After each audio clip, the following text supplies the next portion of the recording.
بسم اللہ الرحمن الرحیم۔ السلام علیکم۔ اللہ تعالیٰ کی ناراضگی کی نشانیاں۔ سچے اور پکے مومنوں کی یہ شان ہوتی ہے کہ وہ اپنی زندگی کی تمام ساعات و لمحات اپنے خالق و پروردگار کی رضا جوئی کی نظر کر دیتے ہیں۔ انہیں ہر آن اس بات کا کھٹکا لگا رہتا ہے کہ کہیں اس کی ذات سے ایسا فعل صادر نہ ہو جو اللہ تعالیٰ کی ناراضگی کا سبب بنے اور اس کے غیظ و غضب کو دعوت دے، کیونکہ انہیں اس بات کا کامل یقین حاصل ہوتا ہے کہ انسان کی زندگی کا مقصد و حاصل اس کے علاوہ کوئی نہیں کہ اسے اللہ تعالیٰ کی رضامندی حاصل ہو جائے، کہ کامیابی اور کامرانی کا سار و مدار اسی کی رضامندی پر ہے۔ چنانچہ وہ اپنا ہر قدم احتیاط اور پھونک کر اٹھاتے ہیں تاکہ مرضی رب کے خلاف کوئی عمل سرزد نہ ہو،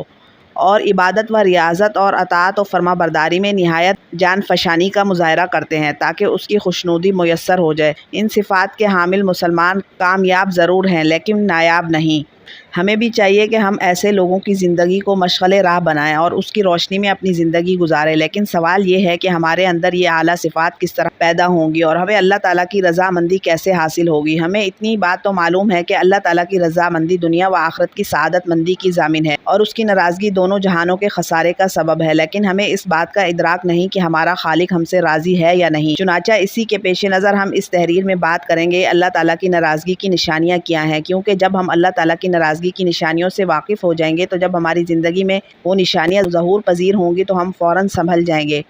اور توبہ و انابت کے ذریعے اس کی رضامندی کی جستجو میں لگ جائیں گے۔ حقیقی بات یہ ہے کہ انسان کو اللہ تعالیٰ کی رضامندی اور ناراضگی کا علم نہیں ہو سکتا، البتہ علماء اسلام نے کچھ ایسی علامتیں اور نشانیاں بیان کی ہیں جن کا ظہور اگر ہونے لگے تو فوراً ہوش میں آ جانا چاہیے اور رجوع و انابت، توبہ و استغفار اور عبادت و اطاعت میں مستعدی کا مظاہرہ کرنا چاہیے، کیونکہ وہ علامتیں اللہ تعالیٰ کی ناراضگی پر دلالت کرتی ہیں۔ ہم ذیل میں اختصار کے ساتھ چند علامات اور نشانیاں بیان کر رہے ہیں۔ قساوت قلبی۔ قساوت قلبی کا مطلب یہ ہے کہ انسان انتہائی سخت مزاج، سنگ دلی اور کھٹور پن کا شکار ہو جائے، رحم دلی اور نرم مزاجی اس کی طبیعت میں باقی نہ رہے، دل کے اندر سختی اور بے رحمی معاصی و ذنوب پر جری ہو جانے اور مسلسل گناہوں پر اصرار کرنے کے باعث پیدا ہوتی ہے، حتیٰ کہ انسان بڑے بڑے گناہوں کو بھی بلا خوف و خطر اور بے حیائی سے انجام دینا شروع کر دیتا ہے۔ ظاہر ہے گناہوں پر مصر ہو جانا اللہ تعالیٰ کے غیظ و غضب کو دعوت دینا ہے، چنانچہ حق تعالیٰ ایسے نافرمان بندوں کے دل سخت کر دیتے ہیں۔ چنانچہ مشہور تابعی مالک بن دیار رحمہ اللہ فرماتے ہیں، یعنی دل کا سخت ہو جانا گناہگار کے حق میں سزا ہے اور دل سے رحم کا مادہ نکل جانا اس بات کی دلیل ہے کہ اللہ تعالیٰ اس شخص سے ناراض ہیں۔ نعمتوں پر شکر ادا نہ کرنا۔ جس طرح اللہ تعالیٰ کی نعمتوں پر سجدہ شکر اور آزمائشوں پر سجدہ صبر بجا لانا رضا الہی کی ضامن ہے، اسی طرح انعامات الہیہ کی ناقدری کرنا، شکر ادا نہ کرنا اور مصائب و آلات کے لمحات میں بجائے صبر و تحمل کے زبان پر حرف شکایت لانا اور اللہ تعالیٰ کے فیصلوں پر ناخوش رہنا اس کی ناراضگی اور غیظ و غضب کو دعوت دینا ہے۔ چنانچہ حق تعالیٰ جب کسی بندے سے خفا ہوتے ہیں تو اس سے نعمتوں پر شکر اور آزمائشوں پر صبر کی توفیق چھین لیتے ہیں۔ وہ ہر لمحے بے چینی اور اضطراب، فکر و علم اور بے سکونی میں مبتلا رہتا ہے۔ مال و زر کی بہتات اور آسائش و راحت کے اسباب کی فراوانی کے باوجود بھی اس کے اندر قناعت اور صبر کی صفت پیدا نہیں ہوتی، اور جس بندے کو حق تعالیٰ کی خوشنودی حاصل ہو جاتی ہے وہ اپنے معمولی اور محدود سرمایہ میں بھی صبر و شکر کے ساتھ زندگی گزار لیتا ہے۔ وہ اللہ تعالیٰ کے فیصلے پر راضی رہتا ہے، مصیبت کی گھڑی ہو یا راحت کا موقع، وہ ہر وقت قضاء و قدر کو بجان و دل تسلیم کر لیتا ہے اور زبان سے کوئی آلودہ شکوہ نہیں کرتا۔ حقیقت یہ ہے کہ بندہ اپنے خالق کے بارے میں جو گمان و خیال کرتا ہے خالق اسی کے مطابق بندے کے ساتھ معاملہ کرتے ہیں، یعنی بندہ اگر خالق سے بہرحال راضی ہے تو یہ بندے سے خالق کے راضی ہونے کی علامت ہے، اسی طرح اگر خالق کے فیصلوں سے ناخوش ہے تو یہ خالق کی ناراضگی کی نشانی ہے، جیسا کہ مسلم شریف کی روایت ہے، یعنی میرا معاملہ بندے کے ساتھ ویسا ہوتا ہے جیسا بندے کا گمان میرے متعلق ہوتا ہے، اور جب بندہ مجھے پکارتا ہے تو میں اس کے ساتھ ہوتا ہوں۔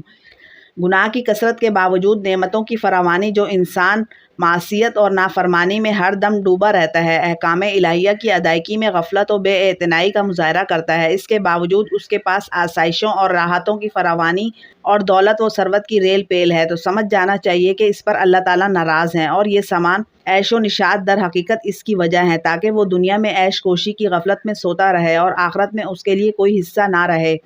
جیسا کہ حق تعالیٰ نے ایسے سرکشوں اور نافرمانوں کے متعلق ارشاد فرمایا، اور کافر عیش کوشی میں مبتلا ہیں اور جانوروں کی طرح کھا رہے ہیں اور جہنم ان کا ٹھکانہ ہے۔ توبہ کی توفیق نہ ملنا۔ جب انسان کے دل پر غفلت کی پرتیں جم جاتی ہیں اور اپنے خالق و مالک کو فراموش کر بیٹھتا ہے، مسلسل گناہوں میں ملوث رہتا ہے، توبہ و انابت کا خیال تک اس کے دل میں نہیں آتا، تو سمجھ جانا چاہیے کہ اللہ تعالیٰ اس پر ناراض ہیں۔ جب وہ ناراض ہوتے ہیں تو بندے سے توبہ کی توفیق چھین لیتے ہیں اور اسے معصیت کی وادیوں میں بھٹکتا چھوڑ دیتے ہیں، جیسا کہ خود اس کا فرمان ہے، اور ان لوگوں کی طرح نہ بنو جنہوں نے اللہ کو بھلا دیا تو اللہ تعالیٰ نے خود انہیں اس کی ذات سے غافل کر دیا، یہی لوگ فاسق ہیں۔ یعنی جب بندہ اللہ کے حقوق اور احکامات کو فراموش کر بیٹھتا ہے تو حق تعالیٰ اس کو اس قدر غفلت میں ڈال دیتے ہیں کہ انہیں توفیق توبہ میسر نہیں ہوتی، اور اسی غفلت کی حالت میں معاصی و ذنوب کا بار گراں سر پر اٹھائے آخرت کی طرف اپنے اعمال کی سزا پانے چل پڑتا ہے۔ اب ذرا ایک مومن کی حیثیت سے ہمیں اپنے گریبان میں جھانکنا اور اپنی زندگی کا جائزہ لینا چاہیے کہ کہیں اللہ کی ناراضگی کی نشانیاں ہماری زندگی میں ظہور پذیر تو نہیں ہو رہی اور ہم سے ہمارا پروردگار ناراض تو نہیں۔ اگر یہ نشانیاں ظاہر نہ ہوں تب بھی ہمیں ہر آن اس کی رضا جوئی اور خوشنودی کی جستجو میں مگن رہنا چاہیے۔ اللہ تعالیٰ ہمیں اپنی رضا والے کام کرنے کی توفیق عطا فرمائے۔ ویڈیو پسند آئی ہے تو اس کو لائک اور شیئر کر دیجیے، چینل پر نئے ہیں تو چینل کو سبسکرائب کر دیجیے۔ ملتے ہیں نیکسٹ ویڈیو میں، تب تک کے لیے اللہ حافظ۔